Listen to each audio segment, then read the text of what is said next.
Yeah, g'day, it's Des from Des's Diecast here again. This is my latest toy. One of these to sell and one for myself. Really good in the Mammoet colours. It's a Scania 8x4 with a 3-axle low loader trailer. We manned in there just for extra wee bit more detail going on. Outriggers, they all come out.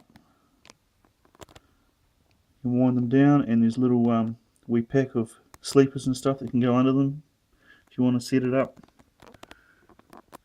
Hiab is fully functional. Tucks back in nice and neat behind the cab.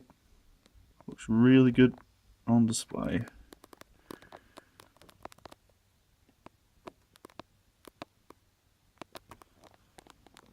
Nice and shiny.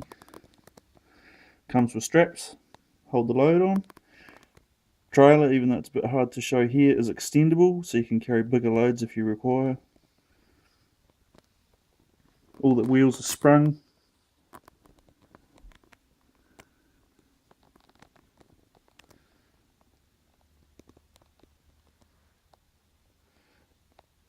You can get this at www.desdiecast.co.nz.